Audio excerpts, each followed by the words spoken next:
Welcome to the Six Banner Podcast. It's your boy Philip Charles Vanderhaden IV. I'm here with my boy Neil, straight out of Ireland. Bro, it's happened. AKME is dead. Oh, Can you well, believe that? Well, he's not dead. They're not dead. yeah, Let's maybe not let's dead. I let's should not be. get carried away there. Yeah, I Let me should take be. it out.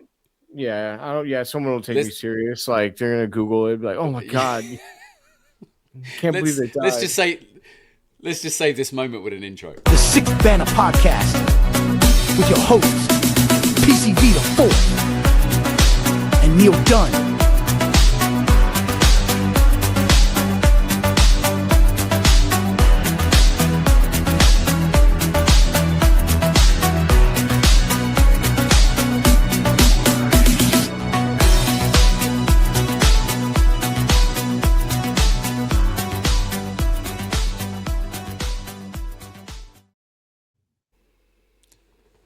So, Yes, AKME sweet, have been shown the exit. sweet victory. It has happened. It It has happened, it's Neil. great. I I don't can't think believe it. I've seen any negative remarks in regards to them actually being released by Michael Reinsdorf either. Everybody seems to be on the same page for once in Bulls Nation, which is a beautiful, beautiful thing because it's not something we've seen much of in recent years. But everybody seems to be on the same page of this had to happen, this has happened, let's look forward. Facts. It did have to happen. It was definitely a uh, maybe a long time coming. I don't know. It depends on how you see it. I mean, honestly, it's surprising.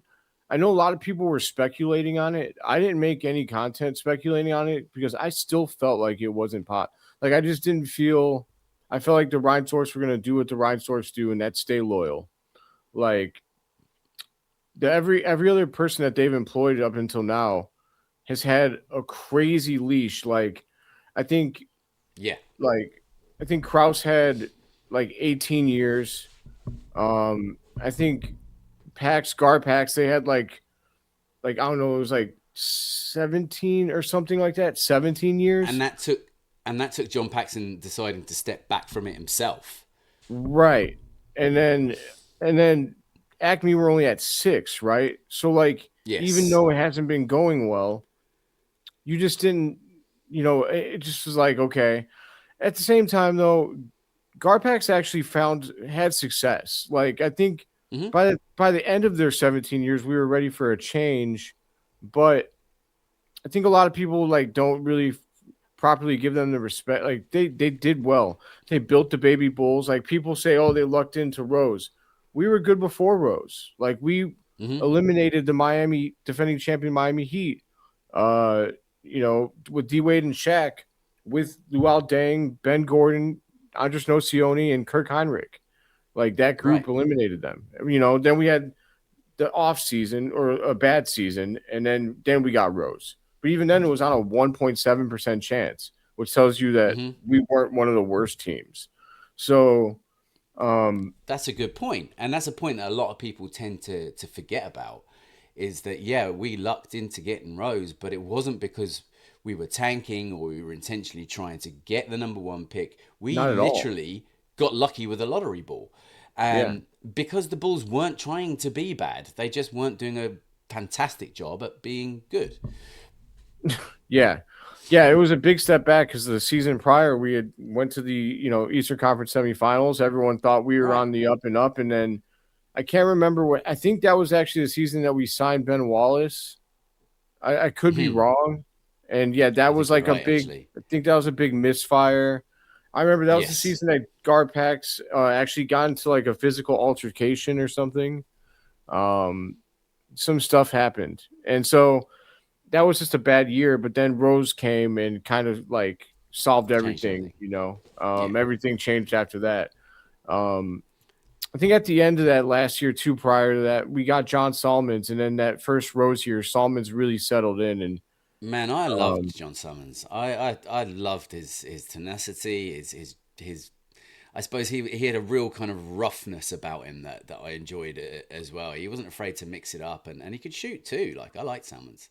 Yeah, having him and Gordon on the same team was fun, man. They could really both of them were real scorers. Like I remember when we got Solomons, he had averaged pretty good numbers in Sacramento, but a lot of people kind of had like disregarded him. I think at the next stop that he had, he didn't play particularly well, and then we got him, and people Right. are like, we got him pretty cheap, or he was little fanfare. I can't remember what we got him for, who we traded, but yeah, I just remember as a kid, like that was one of my W's as a kid because I remember telling my friends like, well, when he was in Sacramento, he did pretty good, and I remember he was playing well, and I was just like, yeah, I seen this coming. But um, Mm.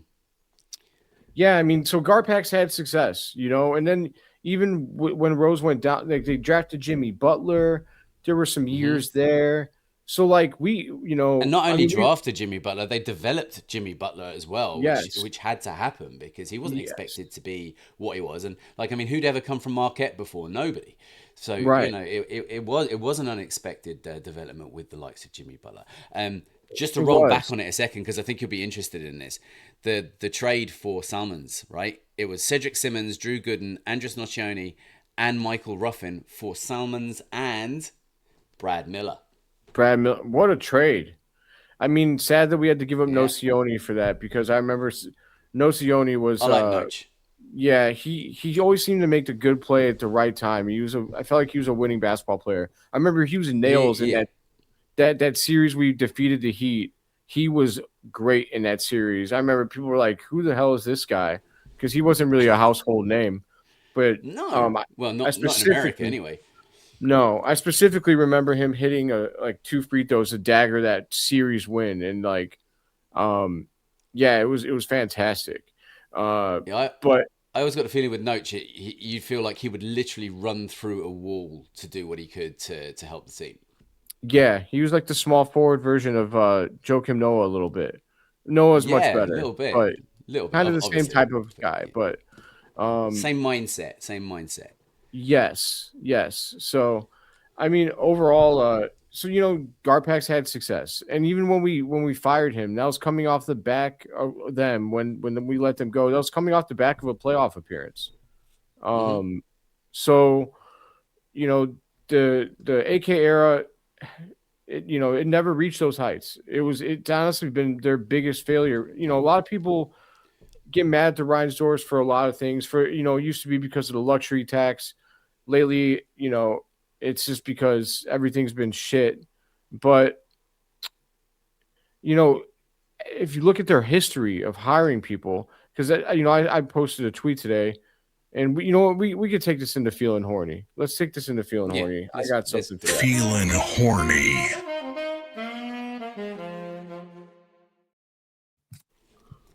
All right, so I'll start off. So a lot of people were, I posted on X that the Bulls, a lot of people were saying negative.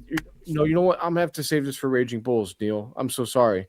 Okay, that's fine. Put a pin That in that. works. Put a pin in that because that'll work better for that segment. But as far as Acme being fired, I mean, dude, it was coming. Like thank you, Jaden Ivey. I guess. Yeah, apparently, if the stories that are out there are to be believed, the Jaden Ivey thing and the way it was handled was the final nail in the coffin. So, in that respect, thanks, I guess, Yeah. in a fucked up kind of way. But yeah, no, at the same time, if Jaden Ivey was the springboard in which this had to happen, or the catalyst that made this get going, then yeah, thanks Jaden Ivey. But at the same time, my stance remains the same. I'm sure yours does too. Jaden Ivey, I hope is looking after Jaden Ivey. Yeah. But we'll move swiftly on from that. Yeah, yeah. I mean, at the end of the day, I was actually surprised to read. I'm very curious to see because we're gonna get a lot of stuff that comes out now that kind of talks about what led up to this. You're gonna get a lot of probably. Of course.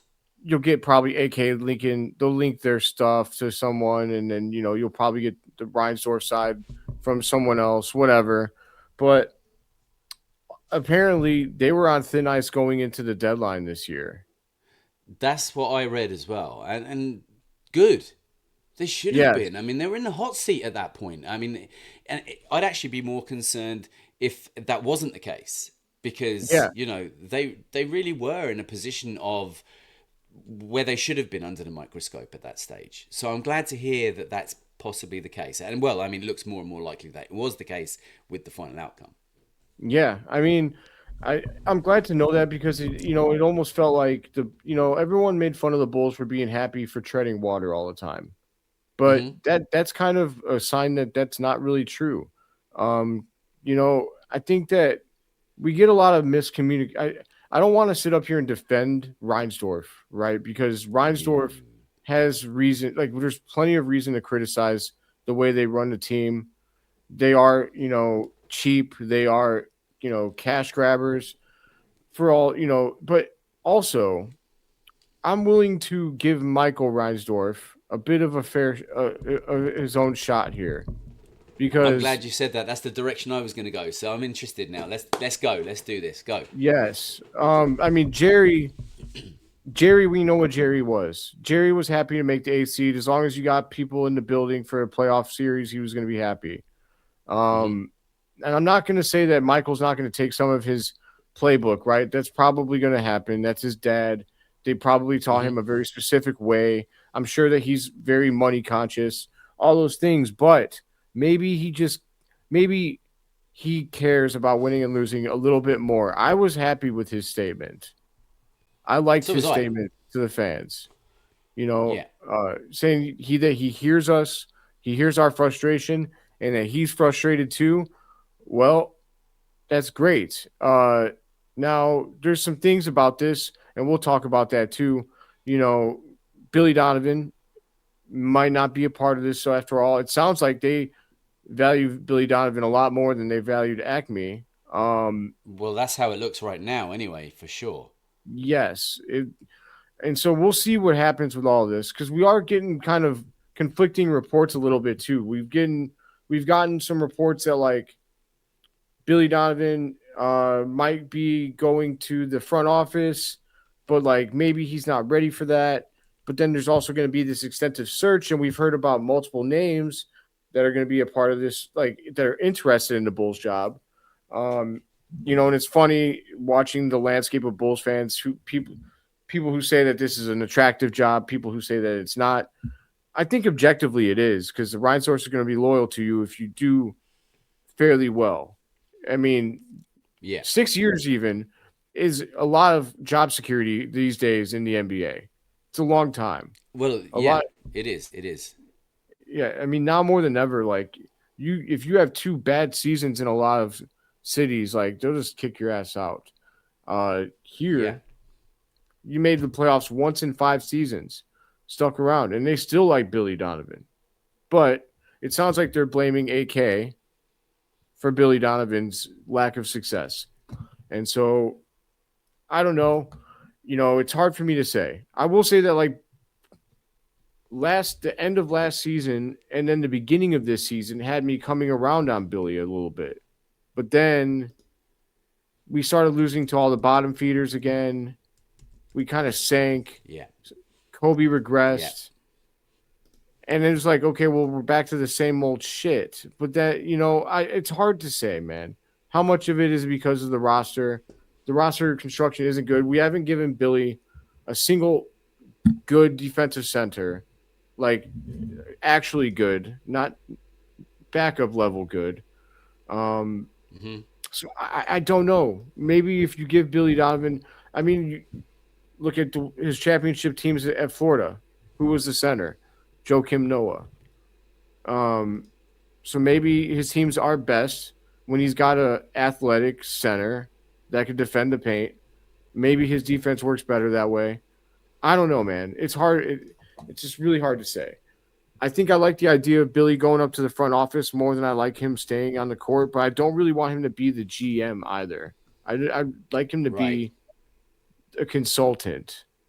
Like, I don't know. Like, or at least share 50-50 with somebody. Like, I know Brad Stevens is always the example people use. He was on the sideline for the Celtics, got promoted, by the Celtics to president of basketball operations, which is technically what AK was in this whole thing. And then the Bulls also hired a GM in Marc Eversley. The problem was we never heard from him. We don't know how much of a part he really played, how much say he had in the whole ordeal. So if we were to promote Billy, that'd be all right. But then I'd like to bring in like a Massage Ujiri. But then you also that's the other part, right? Because Massage Ujiri and like Donnie Nelson are two names that came out in as far as being Bulls candidates. But we're talking about wanting to keep Billy. And those guys want to have their own front office. From what I understand, they want it to be their front office. Okay. Well, how do you feel about being given Billy Donovan as a coach? See, this is it. I don't think anybody that comes in is going to want to inherit anything in this genetic makeup of this team that we have right now. I think whoever comes in, they know that they're going to have all this flexibility in regards to cap space, roster space, contracts, all that sort of stuff. It's just, it's an incredible position for anybody coming in, realistically speaking. So then to have to be brought in and still be pegged into the corner by keeping the same coaching staff, I just don't see that I just don't see that happening. To be fair, I think whoever comes in is going to say, I want full autonomy and I'm going to create my own team out of this. I really do. I don't think that whoever comes in is going to keep Billy Donovan. Certainly not in the position he's in now as head coach. Certainly not. So and I really hope that they feel the same way about Wes Unseld as well. I really don't want them to just upgrade Wes Unseld to head coach, which I've seen floating around out there. I don't think that's going to happen. I really, really don't. And unless they do that for the remainder of the season and get rid of Billy Donovan in the upcoming day or two. If Billy was gone before the final 4 games are played, then I could see Wes Unseld stepping up to the mark as a caretaker coach, as an interim coach. But other than that, I don't see it happening. Yeah, here's my worry. My biggest worry in all this, because we've already heard some like Massage Ujiri. I don't know if I'm saying that right. I hope I am.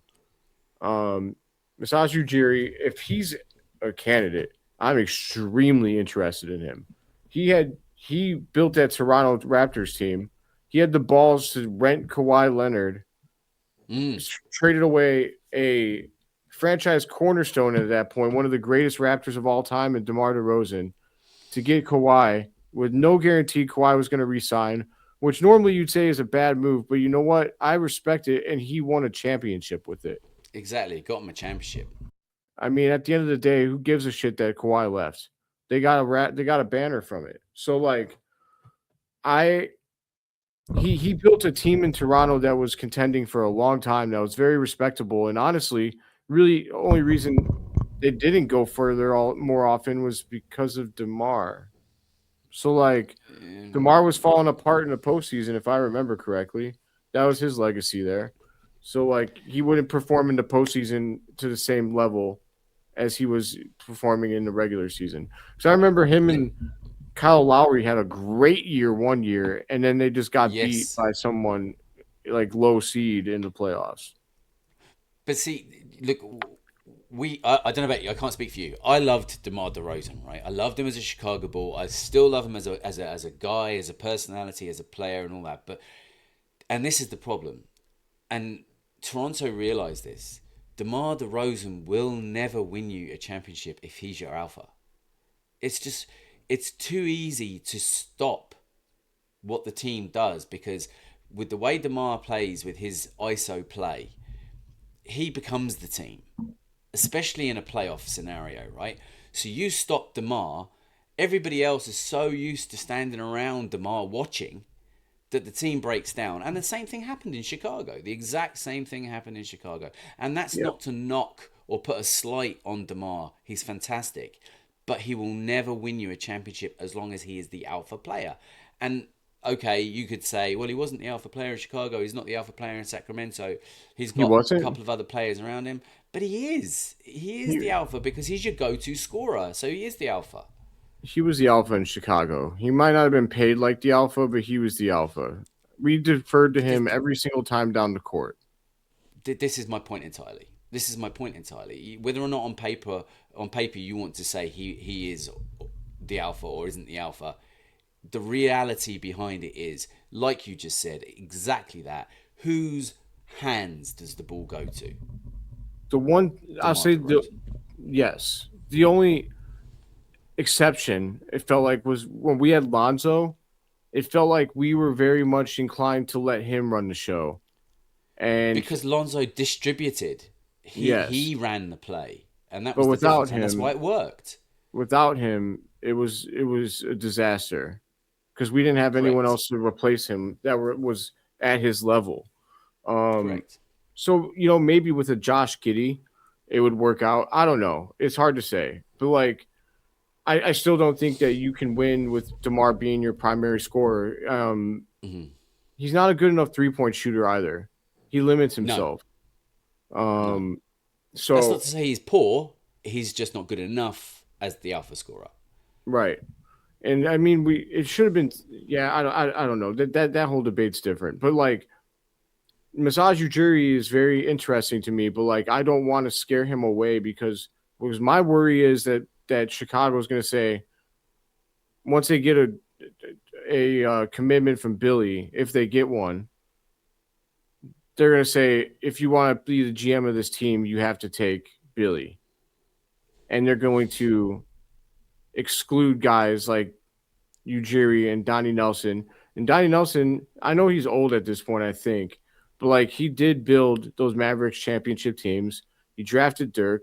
He drafted Steve Nash. He drafted he drafted Luka. He was the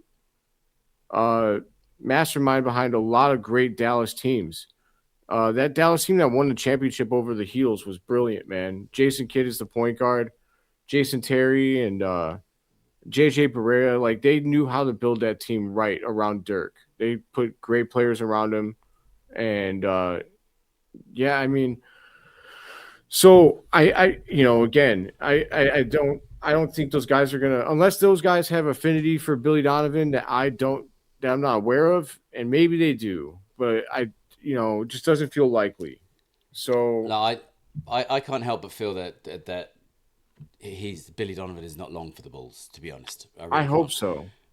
I think I could have seen a world where they let go Billy Donovan and kept AKME. But I don't see a world where, now that AKME are gone, that Billy Donovan remains. Fair enough.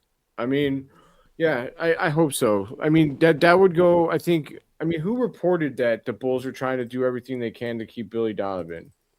I can't remember who reported that. Was it? I want to say Brett Siegel, but I could be wrong. I want to know if it was Joe Cowley, apparently. You know what I mean? Well, if it was Joe Cowley, you can take that and you can let it fly away in the wind because those shams. I swear to God, Joe Cowley, shams. Okay, well, I put great stock in that then. I do put big stock in that then. Yes. Damn but it. Look, we'll see. Yeah, that's a pity. That's a pity because unfortunately, Shams is the guy really, But look, we'll see. Look, that could very well be the case, and that could very well be the smoke that's being put up the chimney right now because there's only 4 games left in the season. But those goalposts could very much move in the off season. Yeah.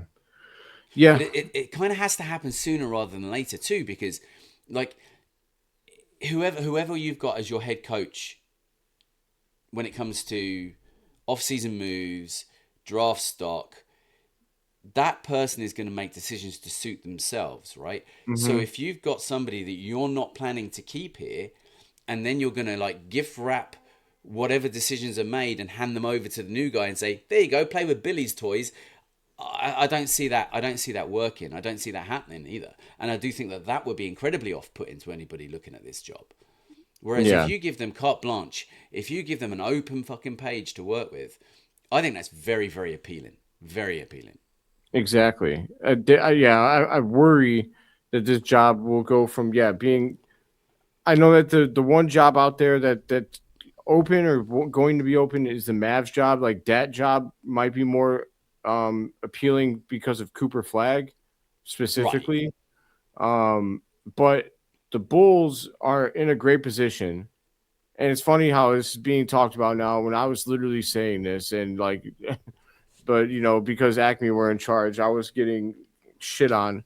But the Bulls have the most cap room out of any team this season, 65 million. They've got 3 potential top 40 draft picks. They've got Gideon Buzelis, and they've got assets. You know, whether you want to keep or trade Trey Jones, Jalen Smith, even Noah Essengay, you've got them. So there's a path forward here.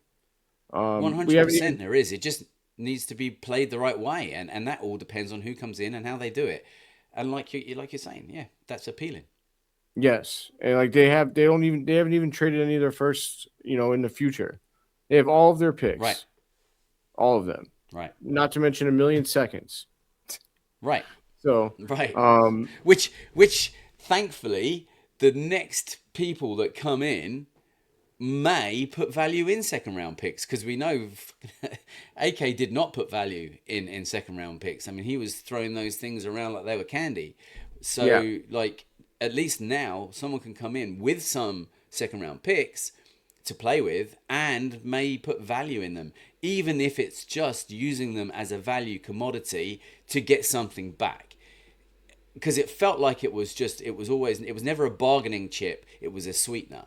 And now maybe they can be used as bargaining chips instead. Hopefully. I hope so. Or used to pick up players. Just used, yeah. You know, yeah, I hope so. But I'm very curious to see how this all works out. I truthfully hope that Billy makes this a lot easier on all of us and just decides to step away. It's I don't know, man. I'm worried that he's going to be a problem in all of this. And the only way, I guess it would ultimately depend on, like, if the Bulls said we got to keep Billy, I guess the only way that I wouldn't be worried is if we somehow were able to obtain a general manager that makes sense, or that's exciting. But like, I seen that there was a couple of options out there, and I don't know if let me see. I want to read you these. There's an article that gave 5 candidates to watch for the Bulls front office position.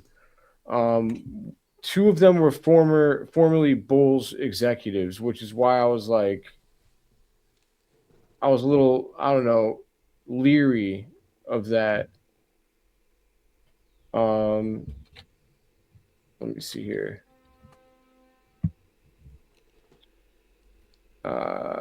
It's not coming up. I can't remember their names off the top of my head, so it is what it is. But like, it was like one of the people was here when AK was here, but he got forced out because of a miscommunication. It's neither here nor there. I just hope that we get someone that is excited. Like, we got to nail this, dude. We got to nail this. Yeah. This is really important. Like, this is a pivotal moment in the franchise history. You could either go one way and be successful for many years, or bungle this and completely waste the next 5 years, you know, and bungle a lot of stuff. Like, I don't want to see it happen. But I guess it can't be much worse than what we just endured, huh? Well, that's a fact. That's a fact. So just to roll it back a bit, because, you know, I didn't put my tuppence in because I was actually looking for the statement from Michael, but I'm going to throw it up here and I'm going to read through it, because there's a lot of good to be taken out of this. And there's two things as well. While we're on the Reinsdorf, while I'm on the Reinsdorf conversation, there's 2 things to remember. Okay. We all still harp on about Jerry because we know what Jerry is and was, right? We know that he is essentially the big brother or father of the Don of the whole thing. But Jerry, according to everything that they say themselves, according to the Reinsdorfs, Jerry is no longer invested in the decision making of this team. That realistically speaking, that's probably not true, but that's what we're meant to believe, correct? So this is Michael's team now. And the thing that was always kind of said in the past by people who are in the circles were that Michael cares about the team more than Jerry did. Jerry was baseball, Michael's more interested in basketball. So if that's the case, then maybe, just maybe, there is a small snippet of hope that Michael is finally deciding to do the right thing by Bulls fans and by the Bulls team. So I'm going to throw this up onto the screen and read through it because there's a lot of good to be taken out of this, and I like a lot of what's in it. All right, so Artūras and Marc have led with a deep commitment to the Chicago Bulls. These decisions are never easy, especially when they involve people we respect both personally and professionally. We're grateful to their dedication and the work they've put in over the past 6 years, but at the same time, we have not had the success our fans deserve. And it's my responsibility. I like the fact that he's put it's his and not, Reinsdorf's responsibility, or, my responsibility to go in a new direction. This move is about positioning our team for sustained success moving ahead. I want our fans to know that I hear you and I understand your frustration. I feel it as well. I know this will take time and I'm fully committed to getting this right. And that's the bit that I loved, because he's taking personal responsibility to acknowledge the problem, and the problem for himself as well as all of us as consumers. So at the Chicago Bulls, our focus remains on building a team that can compete at the highest level and ultimately contend for a championship. We are committed to taking the necessary steps to move the Bulls forward in a way that makes our fans proud. Now, if that isn't just all fluff and nonsense, I love it. But prove it, Michael. Prove it. Yes. I think it's a stellar statement. I think it's a fantastic statement. But now he needs to back it up. And if he does back it up, he has the potential with time, and I know it's going to take a lot of time, a lot of sticking plasters, a lot of antiseptic, but eventually he has the opportunity to win back people and believe in the fact that he cares about the team in a way that his father didn't. Yeah, I agree. I think it's potentially really exciting, because if he's going to take it seriously, maybe he's even talking a little luxury tax. I mean, I don't want to get too far ahead of myself, but like he says, whatever it takes. So we'll see. Whatever it takes. Now the Bulls did pay the luxury tax one time in their life, and that was when they had Rip Hamilton. And unfortunately, we never got to feel the effects of that. I know it probably gave the friggin' Reinsdorf's PTSD because Rose tore his ACL and then they paid the luxury tax for nothing. So, right. I was doing a little looking here, and there's some language in this about bringing Donovan back. It says the team has made it clear, though, that they want him back in the organization as coach or in some capacity moving forward.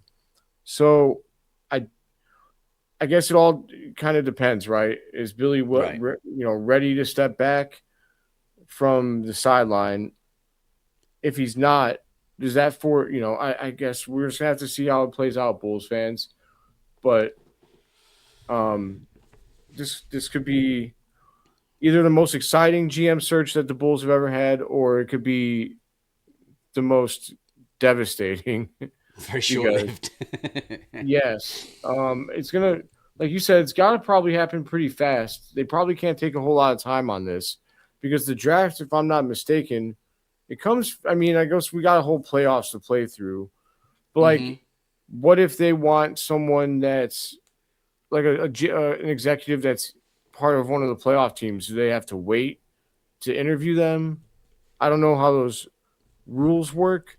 I don't know, but you know yourself. There's always these unofficial channels that are used that perhaps shouldn't be used. But who's gonna unless you're privy to that conversation and you're actually sitting there, who's gonna know what is or isn't being said? There's an awful lot of he said, she said, and prove it. So look, Thanks. I'm sure if conversations want to be had, they can be had, as long as both partners and both parties, should I say, are prepared to sit down and have those conversations and have them behind closed doors.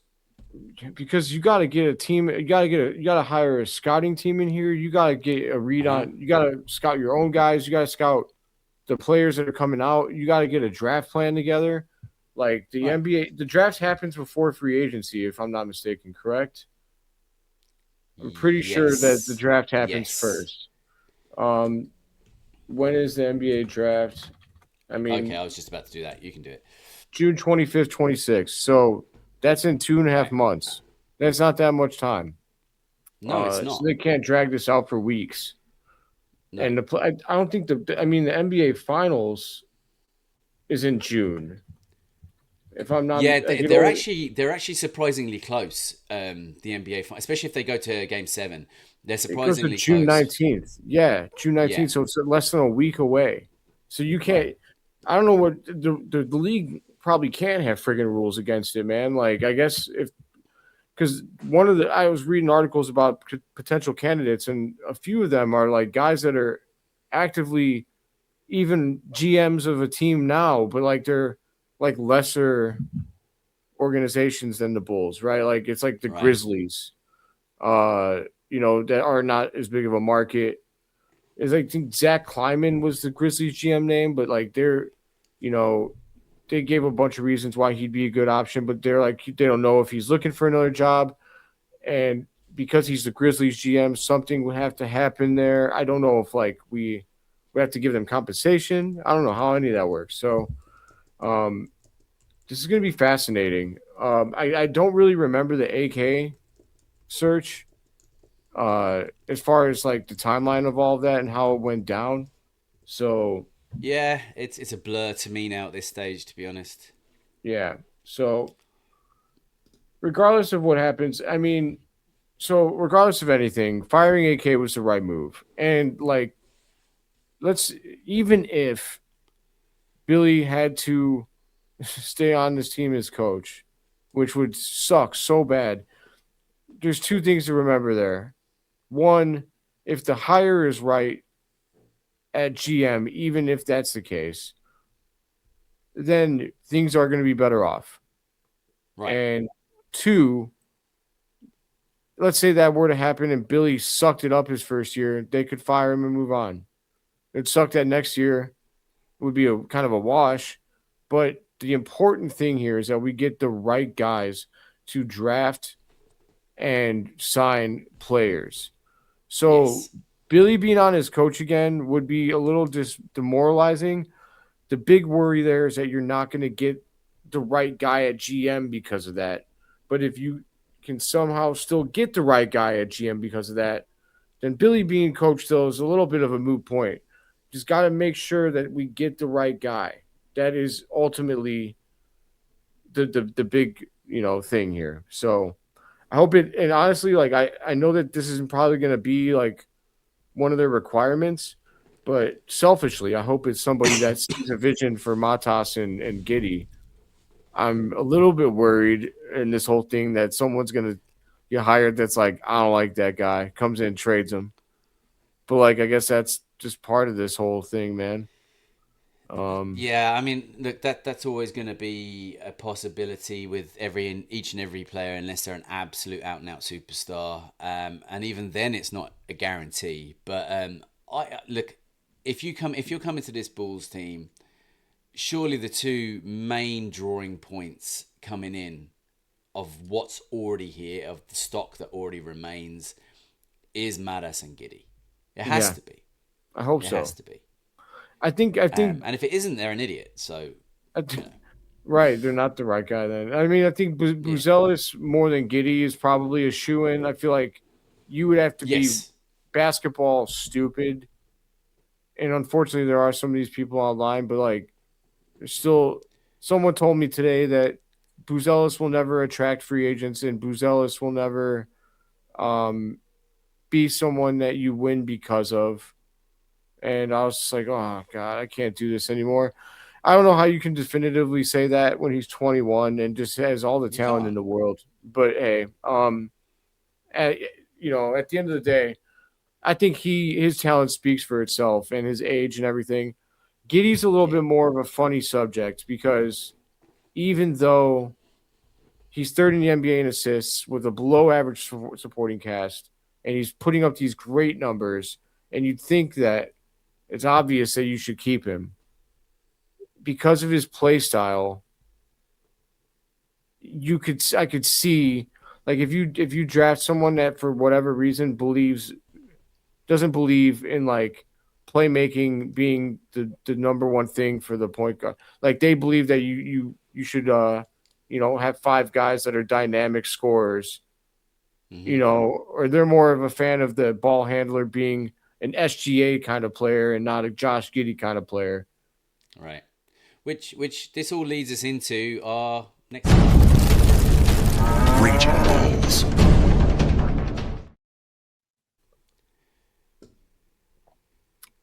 Yes. So the people that we're raging about the same thing. Yeah, we are. Because there's not much to rage about right now because, things have taken a good turn. Yes. And it's the people that are still being negative about the Bulls' future. So, the people that don't see that we have a legitimate path forward for this future, some of these people, they're doing it for different reasons. I was just talking about people that don't see Giddey as someone you could win with. Giddey Giddey is your ball handler, can never win you a playoff series. Based on what they've seen in the OKC series, even though I'm not even going to get into that because it's all about team construction. No. And Giddey is so far from the player that he was back then at this point. It's not worth talking about. But then, you've got people like I just mentioned, people that are saying that Buzelis isn't a franchise guy, really. I've seen some people say like that the Bulls that their best players aren't needle movers. I just don't understand. They're 24 and 21, but even further than that, some people are saying that it doesn't matter that we fired AK because we have the Reinsdorfs, and because of them, we'll never be successful. And to all these people that are still finding reasons to be unhappy when we fired the two guys that have been most responsible for all of the failure that we've had over the last 6 years, I say, fuck you. Like straight up, like I'm so this was, I thought, the one thing that could happen, that we'd all come together and be like, this is fucking awesome. We did it. Like we did it. Yeah, who knows what's going to happen moving forward, but like this is awesome and like this needed to happen and there's hope. Well, no, man, because it just feels like there's a lot of people that no matter what happens, they're just going to move to the next thing that they could find to be potentially unhopeful for. Yeah. And they'll never, ever run out of things. They'll just move the crossbars, move the goalposts one way or another until that they, to bend the argument in their to a way where they're like, well, if this happens or because of this, we're never going to do X, Y, Z. And Neil, it's driving me fucking crazy, dude. I gotta learn to start ignoring it. I don't understand. I think I'm a lot more adept at ignoring the noise when it comes. Yeah, in. you are. But I have no problem. Yeah, I know you are. But that came with time. I've been in content creation for the Chicago Bulls a little bit longer than you have, and that's not to be derogatory or condescending. It's just that I've learned in my time that you just have to block out the noise because there's always going to be people that want to bring you down, especially if you're positive, like you and I tend to try to be, especially you. People don't like positive people. A lot of people out there just do not like positivity. They like to always find the negative because a lot of the time the negative is more likely to transpire than the positive, right? And so therefore, people like to go, told you so, told you so. So they're waiting in the back burner the whole time to say, I told you so, by being negative, because by being negative is the easier option. So the best thing to do with those people is just to block out that noise and just spend your time with the kind of people that are obviously watching and listening to this show and to our other shows that we do, because they know that we're positive and they want to hear some positivity and find the positivity that's out there. Now, we're not blind with our positivity either, which, although some people like to try and say that we are, we're just more realistic. And we also try to find where you can find the hope, where you can find the happiness. Because let's face it, being a sports fan or a sports consumer is tough unless your team is at the top. It's tough. So unless you're winning, you have to bleed out all the negativity as best you can and focus on the little positives in order to create one big picture that's easier to follow and keep in with. So these people that like to just bring other people down, let them. Bring yourself down. Go make yourself miserable. I don't want to be miserable. I want to be a happy person. I want to be a happy sports fan. So I just don't listen to it. I don't engage with it most of the time. I'm gonna share something on here. It's gonna knock this off. It's an example of what I'm talking about, and yeah, go for it. So this was in response to a post I made I'll just read what I said first. One of the Bulls' eternal gloom and doom gang said that hope doesn't exist for the Bulls because the Bulls will always suck as long as Reinsdorfs are there. Absolutely ridiculous take. The Reinsdorfs don't draft, coach, or play, and if they hire well, we'll be great. And so his response to me is here: fans are a large part of why this team will never go anywhere. Crazy take. Major example right here. I hate y'all. Y'all don't actually care about the team. Y'all just want some shit to look at and cheer. Isn't that sport? You find the positive to cheer for, and I don't care about the Bulls. I don't care about the Bulls. You don't. I spend my life about you just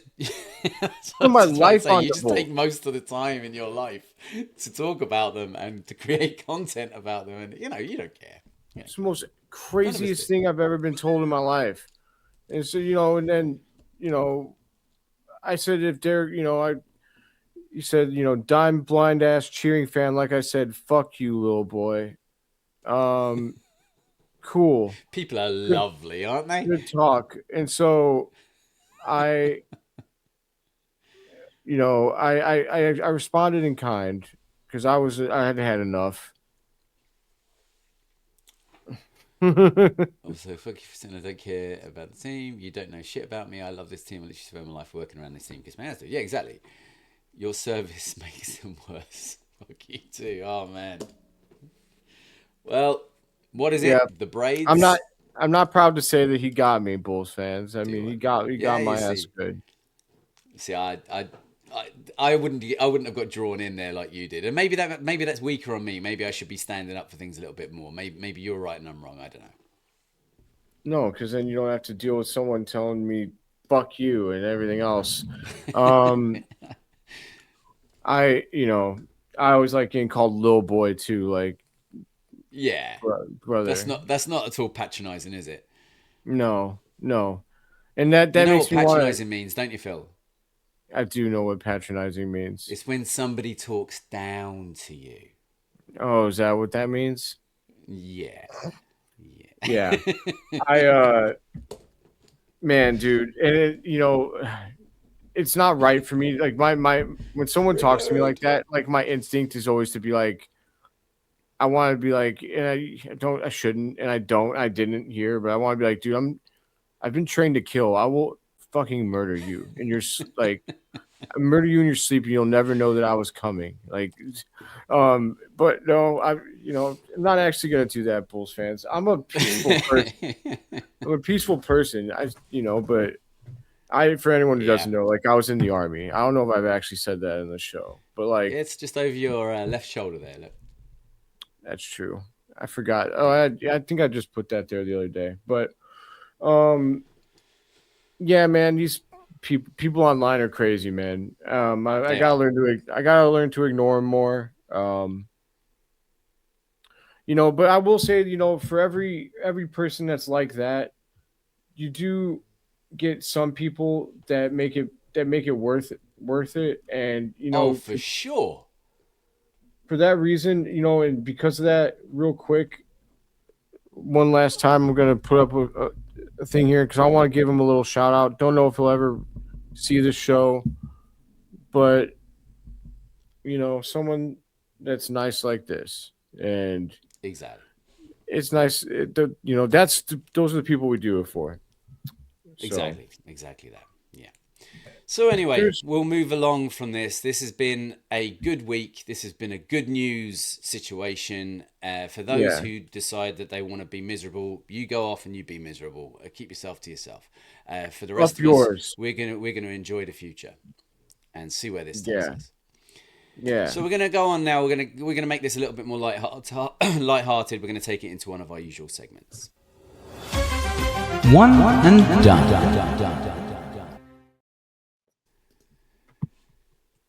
So, in this, I was trying to dribble it. Didn't work out. keep working on those handles. I'll One cross actually, you up, though. yeah, I was going to say we've got something interesting coming in the off season, so we won't get into that right now. But Phil may live in America and I may live in Ireland, but we've got ways that we can take each other on in a game of basketball. We'll figure it out. But Shooting wise, anyway. yeah, exactly. So one and done. So the first subject we're going to go with this episode is we're going to go with Bulls' sixth men, or man, whatever you want to look at it. So six men. Now this isn't necessarily people who've won the accolade. This is just players that were known for a portion, if not all, of their tenure with the Chicago Bulls for being a player that would be the first called off the bench more often than not and would impact the game. So, do you want to do your list first, or will I do mine? I'll do mine first. So I've Go got for it. Tony Kukoc, Okay. Taj Gibson, Okay. Ben Gordon, Okay. and Io Dosunmu. IO is a good one. I don't have IO. I have all three of the others. So we've almost got the exact same list, but it just has that one little difference at the end. Okay. So if you're telling me to pick one out of the four of those, hands down, without question, without fail, it's Tony Kukoc. Actually won Sixth Man of the Year in 1996, I believe. But also would have been a starter on any other team in the league.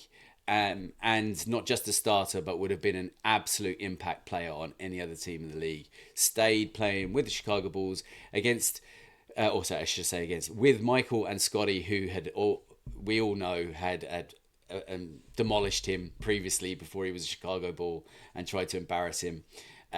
But that's another story for another day. But he was able to push that way down, become a member of the team, and was an absolute difference maker, whether Scotty liked it or not. So for I me, was going to say that. Tony Kukoc. Yeah. Oh.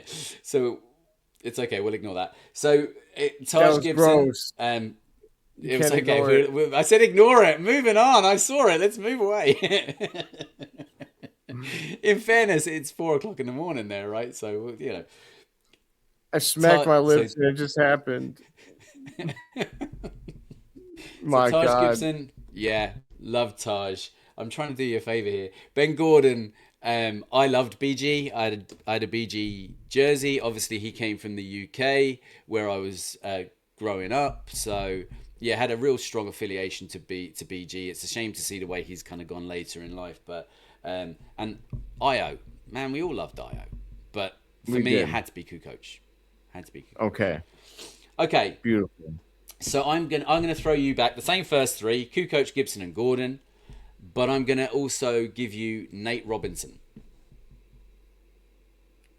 Okay, it's so funny, dude, because I literally almost put him. I was so close to putting him. Did you? Yeah, I was like really close. So I'm gonna go with Ben Gordon. Ben Gordon also won Sixth Man of the Year. In 2005? I don't remember the year. 2004, 2005 exactly. season? Yeah, I think it was 2004, 2005, I think. funny story about that team too. Like when I think I was in 7th grade, and the guys in my band class, which I know sounds lame, but we were all Bulls fans, and we were uh, all into sports and everything, and we thought we were gonna be super cool and go to the Bulls Wizards playoff game. We thought we bought tickets. We did buy tickets. We all threw down. We asked our parents for the money. We had our ride set up, and we bought tickets to the Wizards. Like they were at the Wizards, Oh no. and we Oh did not get to no. go. We did not get to Oh, go. that sucks. That Yeah, that sucks. really, That really sucks. There was bummer. one Big time at bummer. And band then camp. Yeah. yeah, Agent Zero ended up. Yeah, we didn't stick any flutes up anyone's pussies, but you're too young for all that. But yeah, Agent Zero ended up burying us in that series. Screw you, Gilbert Arenas. Go play with some guns. Right. Anyways, uh, so yeah, I just Ben Gordon is like a core childhood memory, man. Like that was the team that brought me back to Bulls fandom. Because that was when I was finally starting to, I was kind of maturing. I was getting into my teenage years, and because the Bulls after MJ, I was so young and they were so bad that I wasn't okay with it. Like I moved on to Kobe and the Lakers for a long time. I know. And I just didn't have the sense of loyalty yet as a kid. And so like How are we even friends? I don't know, man. But I mean I came back. As soon as like You Kirk did. Heinrich and Ben Gordon and those guys started doing what they did, I came back. And I never left since then. Yeah, Um I nearly put Kirk Heinrich down as well as a six man. he was a starter for the most part though. I He mean I was. think That's why I he, didn't. That's why I he didn't. was the sixth man, I think, when D Rose got there. Yeah. Um but I like that also Kirk. What I like about him and what I'm hoping what happens with Io, like we let Kirk go or we traded Kirk and then he came back. He did. I He did. always enjoyed that and I hope that happens with Io. But to I think if I had to rank him though, Ben Gordon 1, Kukoc 2. No, I'm gonna you know what I'm gonna go Io 2, Kukoc 3, Ooh. Taj Gibson 4. And that's not a slight against any of them because I do love all of them. Yeah. Kukoc, I would only put at 3 because I got to enjoy his stuff more after he was a Bull. I wasn't young enough, or I wasn't old enough to really enjoy it because I really only got to watch the last Bull season. And in truth, it was only like the back half of the last Bull season. Like Okay. I was, No, that's yeah, I fair. was like 7, 8 years old or something like that. So like, yeah, I wasn't. I was just coming into my like getting into sports. So See, my um, first year as a Chicago Bulls fan was 1991. Could not have timed it better. that's so lucky. I'm jealous. I know, yeah. How old were So, you? 11, 12, Okay, something like that. Yeah. So that makes it sense. was, yeah, Yeah, it was great.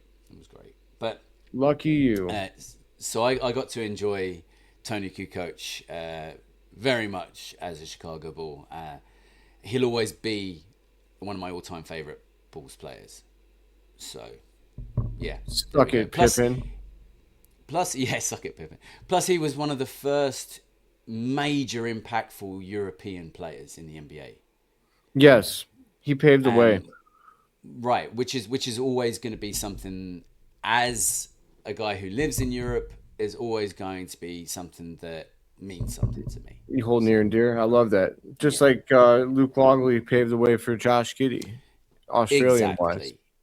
exactly, exactly that. And most Aussies have a strong affinity to Luke Longley. Shout out to Troy and Pads. Shout out Troy and Pads.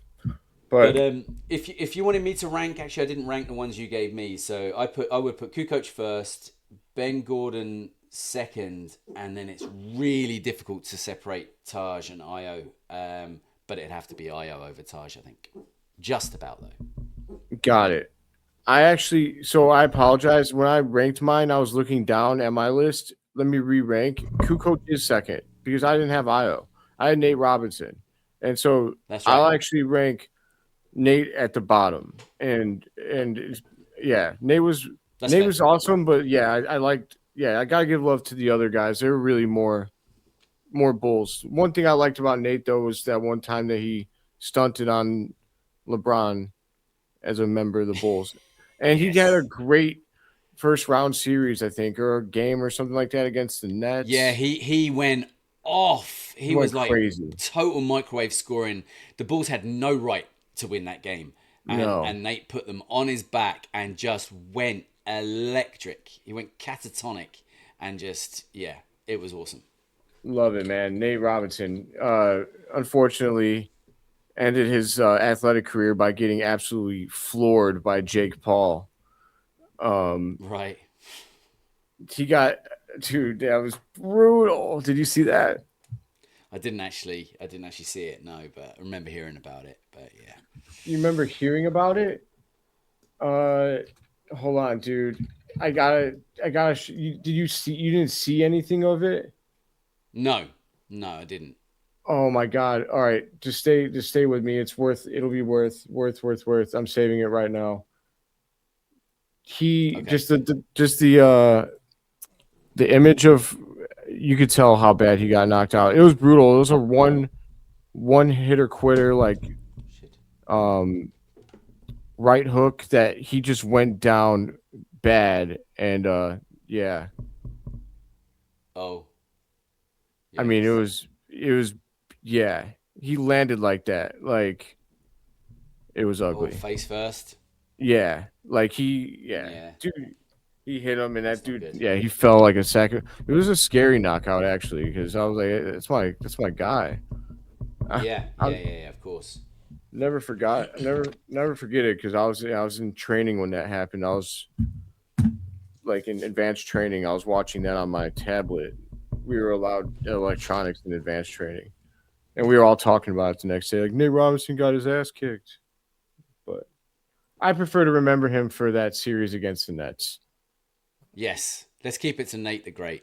Yeah, sorry, I didn't mean to disrespect you, Nate. If you watch this, but all right, let's move on So, to our non-Bulls question, which is pizza toppings. which, yeah, pizza toppings. Just for the crack, we'll just talk about pizza toppings. So I'll go first this time. So Okay, you have to pick. You have to pick your top pizza toppings out of the ones I give you, which aren't necessarily going for the best of the best. I'm just throwing out ones for you to choose. Right. So, bell peppers, jalapenos, pineapple, and anchovies. okay. So I'm gonna I've go gone with for none of the pineapple. staple stuff. Yeah, Oh, controversial. I'm gonna go with pineapple. Here's the reason why. I'm sorry. Give me all those again. It was green peppers, Bell pep, bell peppers. Yeah. So yeah, red, green, jalapenos. whatever color. Yeah. So jalapenos, pineapple, and anchovies. So I don't know if I ever told you this about myself, Neil, but like one of my worst character it's probably my worst characteristic if I had to pick is that I'm an extremely picky eater. Um, Okay, I am too actually. I'm really bad. I don't know, dude. I've got some I don't know what's wrong with me. I've gotten much better as I've gotten older, but one of the things that I'm That really happens.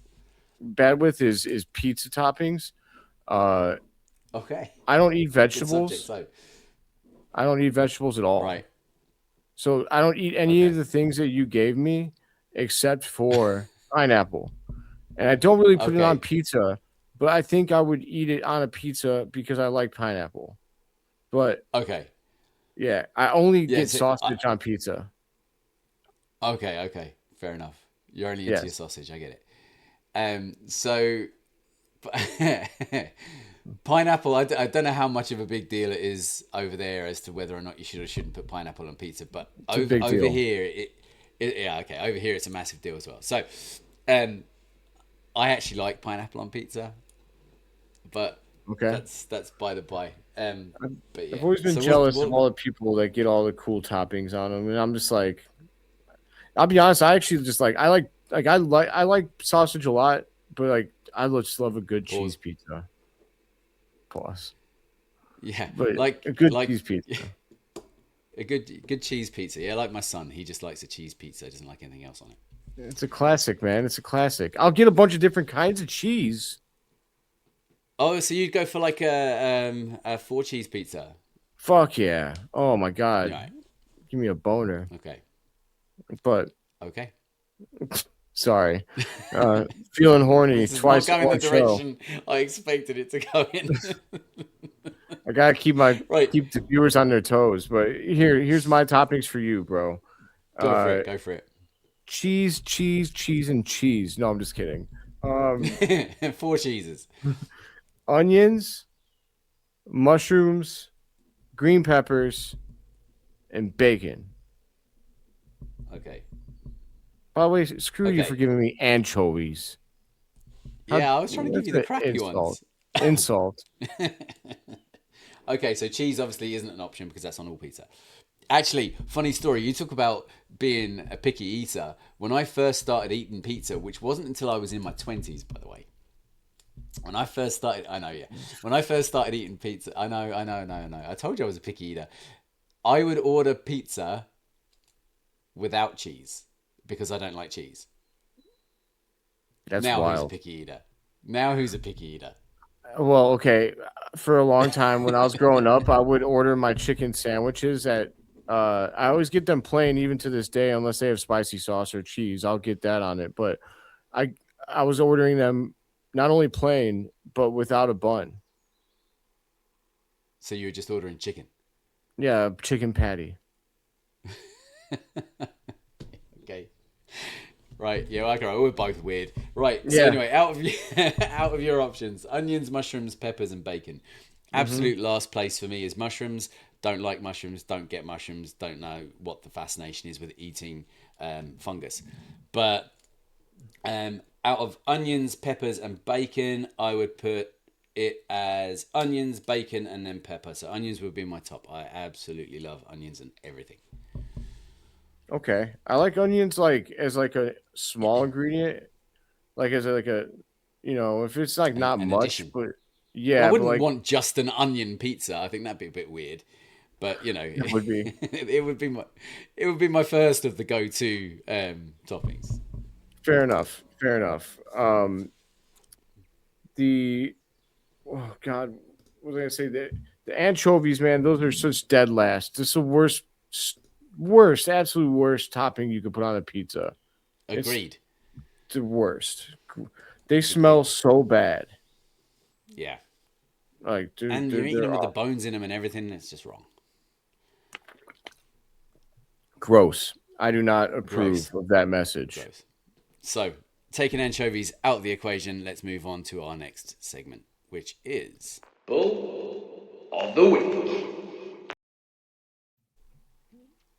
Bull of the week. All Bull right. of the So Week. our bull of the week this week is a man who has been absolutely on fire. He's been one of the Yes, most he has. efficient players in the NBA since the beginning of March. I think I heard a stat. March doesn't count, though. March doesn't matter. I'm a big brain. I know basketball. March doesn't count. The so I think I heard a stat that he hit 80 shots in the paint in March. I know we're just talking about the last week, but like that's incredible. I Yeah. believe Stacey King said that. This dude is absolutely balling, and his name is Trey Jones. And I mean, after his last week, now to be fair, it was a pretty poor week of Bulls basketball. But him and Leonard Miller did pretty good. We're gonna give Yep. it to Trey Jones though, because he's really been carrying. I mean, against the Suns, yeah, we put up a very valiant effort. 29 Hmm. points, 6 assists, 3 rebounds, 2 steals, only 2 turnovers. And this is Incredible. without Giddy and Mattis as well. You know, you've got to bear that in mind. He's actually carrying the team right now. Yes, 12 of 20 from the field too. Like he's been shooting over 50% in every game. So the Hmm. Knicks, he was off. He didn't have a great game against the Knicks, but he was still 4 or 5 and went for 13 points and 8 assists and 3 rebounds. Against the Pacers, which that's within the last week. He 15 points, 1 assist, 2 rebounds. He was 7 of 11, and then slightly outside of the last week, but against the Spurs, he had 23 points, 9 of 13, 2 of 3 from the free three, 3 of 3 from the line, 2 rebounds, 3 assists. I mean, his efficiency is nuts. I know that the Spurs game is slightly outside the last week, but actually, technically, we would have. It probably would have been if we would have normally went on Wednesday like we normally do. Right, exactly, yeah. It kind of. No, it still would have been a couple Other way days around. prior, but Yeah. still. I mean, if you add them all up, I don't know if I could do the quick math here, but he missed 8, 9, 13, 17. He missed 17 shots out of 24, 29, 49. 17, so he only missed 17 out of 49. So he was what? 70. He was 32 and for 49. 32 for 49 in his last 4 games. That's friggin' nuts. That's a crazy shooting percentage.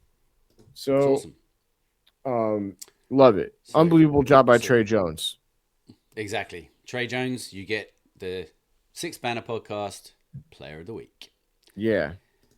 Okay, so we're gonna move on then to another one that we don't do all too often, but we just feel that it needs to be pulled out this week.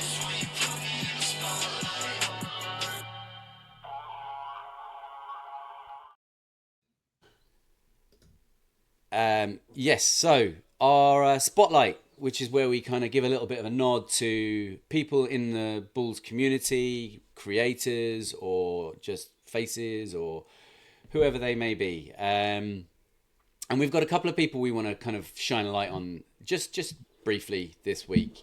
Hell yeah, brother. Hell yeah, brother. So I'm gonna do one, and you can do one, right? So I'm gonna talk a little bit about our boy Pads. We mentioned him earlier on.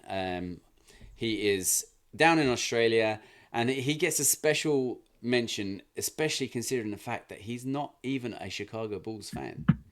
However, he is contributing quite a lot into the Bulls community, particularly in the Discord. But he's been writing now his Substacks down for a short time. And if you haven't checked out the Substack that Pads is providing with all these different subject matters, they are well worth looking at, well worth a read. He does his research. He puts it out there in a clear and concise, consumable way. He's a great dude. And we just wanted to shine the light on Pads. Himself and myself are actually working on a piece at the moment about NBA referees, so that'll be coming out soon enough. So keep your eyes peeled for that. It's definitely going to be a good read. What's this? Go Pads. Go Pads. With a smiley. Absolutely. With a smiley face. Yeah. Go Pads. Pads, you're the man, dude.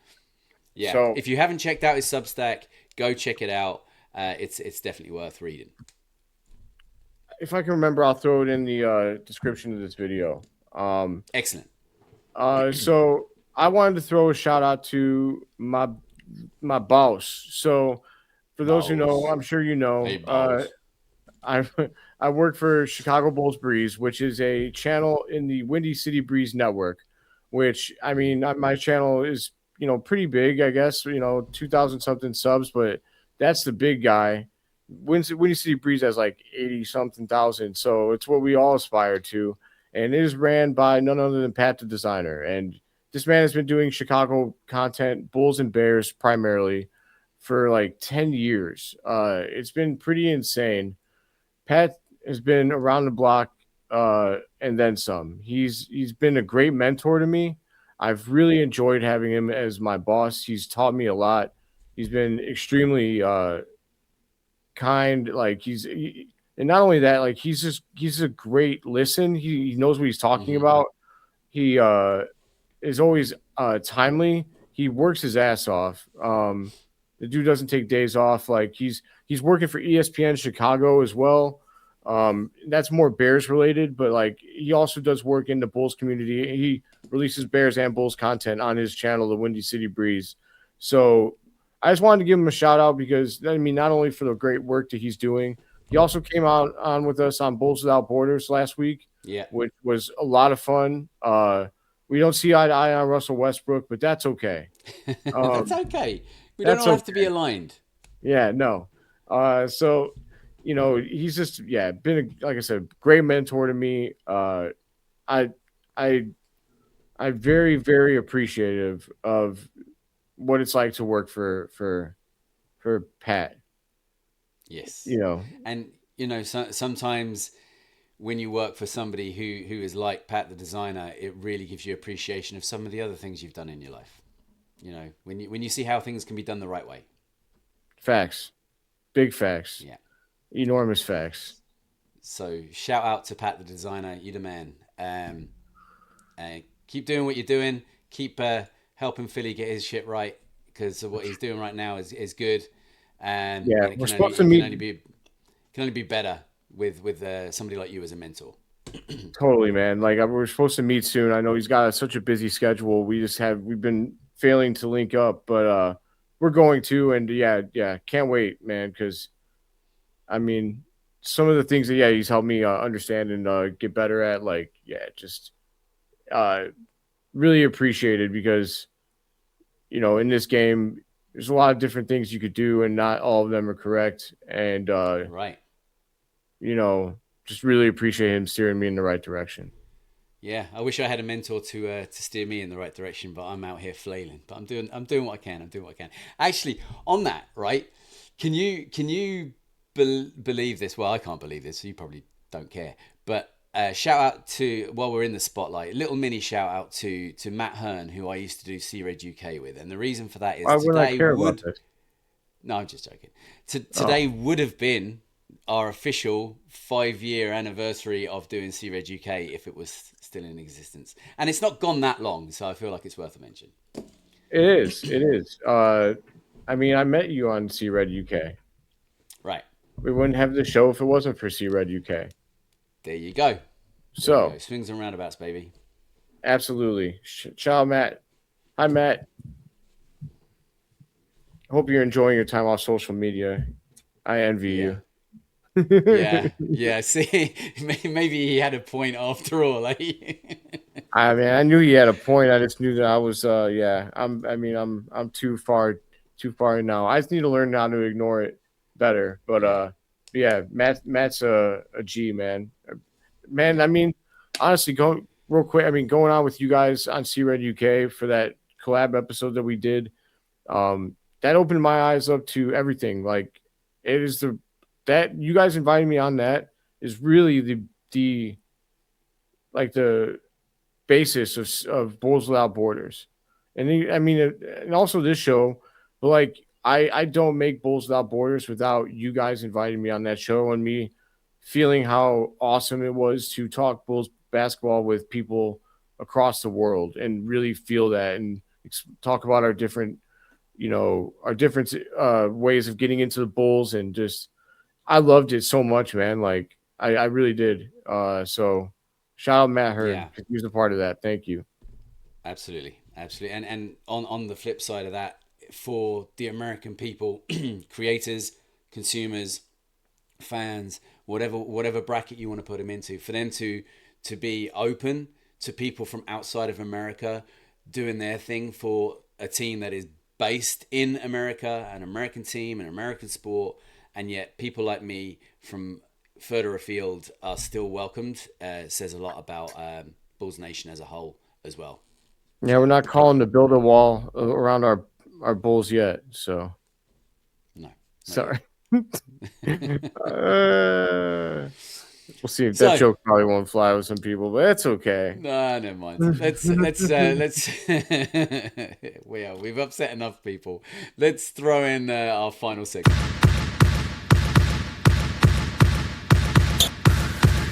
Courtside Countdown. All right, so wrapping things up here, we have, well, because we've gone a couple of days early with this episode, we now have 4 games remaining for the last week before we talk again. And the next time we speak, unless we have some sort of news that brings us in a bit earlier again, the next time we speak, the season will be done. It will be. Donezo, baby. So that's interesting enough. That's actually crazy. I didn't realize that. There you go. But what we've got 2 Wizards games coming up, both in Washington. Then we have our last home game against the Magic, followed by our last game of the season, which is away to Dallas against the Mavs. So, as always, hey, what do you think? Okay. Okay, Go. yeah, I was gonna say about well, what did we do last week? So I know we each predicted the Wizards game that's happening tonight. So Correct. I think I said loss. And you said I think you said 0 I and said 4, right? 0-4, and you said 1-3, and I think it was the Wizards game. You said was the win. I think. I think I said the Pacers. Oh, it may have been. Okay. Yeah. How'd that go for you? Not good, motherfuckers. The It's Pacers hard just to get swept by a fucking team like Indiana when what is it? They've won 16 games on the season, and we were four of them. 4. Again, I Wow. encourage people to look at the Bulls' record against all the teams that were 10 seed and lower, and realize that even where we're at right now, if we just would have not sucked that bad against those teams, we would have made the Bottom playoffs. feeders. Yeah. And So anyway, it is what it crazy. is. So Yeah. Wizards. So congrats, by the way, on your week of victory. Screw you. I guess we'll count. Bulls We loss is count my win. today. Okay, so we've got Wizards, Loss, Wizards,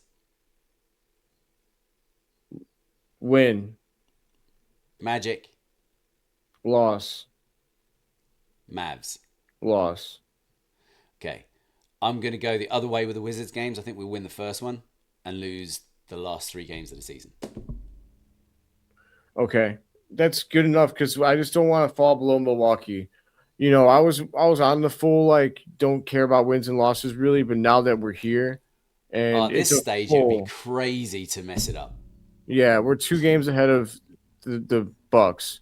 The thing Yeah. is that the Bucks don't have a hard like they play the Nets twice, and then they play another team that's not very good. I think it's like the Grizzlies or something. And aren't they Uh, sitting Giannis now for the remainder? I think so. I think Yeah, I so. think I read that. So Giannis isn't happy about it, but the Bucks are playing the Nets twice, and then the Pistons and the Sixers. So I feel like they're going to definitely lose the games against the Pistons and the Sixers, right? But that's enough. That's enough for us. If they I don't lose want to 2, tie. I don't want to right? tie. Yeah, We flip a coin. no, if we tie, don't we win the tiebreaker because they beat us? Are we sure that's how that works? I thought We're th- that. we're 1-3 against the Bucks, right, on the season. So Okay. they win the title. It would only have been a coin toss if they'd won 2 and we won 2. I just didn't know if that. I thought I I looked it up. believe And I that's the thought it was case. tiebreaker and draft order for same record. Teams that finish is determined. That's in the NBA. Yeah. No, when teams that finish with the same regular season record, draft order is determined by random drawing coin flip to split lottery combinations evenly. Even if they've lost in Doesn't even bring that the up. division games. Okay. Well, that I don't sucks know. ass then. Yeah. So like, oh no, there's a note here at the bottom. Unlike the Right. playoffs, head-to-head records do not determine draft order tiebreakers. Okay. All right, there we go then. So I'm wrong. I don't want to Well, flip a I was fucking wrong coin and with these right. bastards. No, neither do I, because it won't go our way. No. It won't go our way. And then they'll get the number 1 pick. That's how this will work. Oh my God! Could you imagine if that happened again 2 years in a row? I will jump. That'll be it for me. I'll be it You'd for find me. me. But yeah, literally, I'll be. My ass will be grass, baby. So we've got to go 1-3 to end this. We go 1-3, and it can't happen. Or 9-4, and then we don't have to worry about what the Bucks do. Right.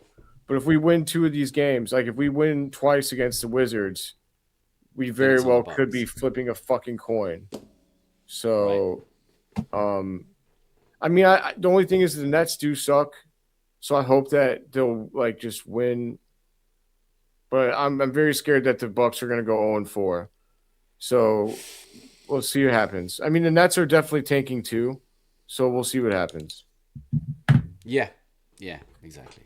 All right, It's gonna be, so but that's it. That's where that's we're it. at. That is where we're at. Yeah, 'cause the Nets are only like the bottom of the East is only separated by one game each. The Wizards, Pacers, Nets. There's only one game separating each of them. So they got to keep the Nets have So to keep losing too. they're all out to lose. Then, yeah, they want to lose. Yeah, for Right. sure. So yeah. So Nets lose to Milwaukee. Don't play with us. Yeah. But all right. That'll do it for this episode of the Six Banner Podcast. The celebration of Acme's death as it pertains to being the Bulls general manager. You're dead. RIP. You know, we won't hold a funeral. We won't hold a wake. We're just going No. to bury you on the side of the road with no headstone, like figuratively speaking.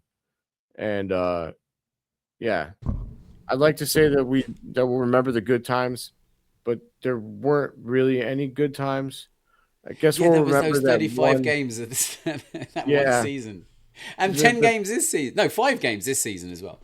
yeah, 5 games this season, and then the the season up until the All-Star break when we got Right. Lonzo, because we Yeah. were first going into the All-Star break, baby. We were riding high, and it has been nothing but a downward spiral since then. Yes. Gotta love it. But But brighter days are ahead, we hope. I think. hopefully. Hopefully. think. And enjoy the last week of the season. We will be back to talk to you again if something else big happens, like if they find a new front office or if Billy Donovan is pushed out the door or whatever. Other than that, failing that, we'll be with you again next week and we will discuss the wrap up on the season. Yes, and wait, before we go, Like and subscribe. Nick Brick. Good old Nick Nick Brick. Brick. And for anyone that hasn't checked out Nick Brick yet, he's in all the shorts on our YouTube channel. Go and check him out. He's there to be seen. Plenty more from Nick Brick to come during the off season too, I'm sure. yes, he wants you to watch him because he's the man, the number one Bulls fan. Yeah, baby.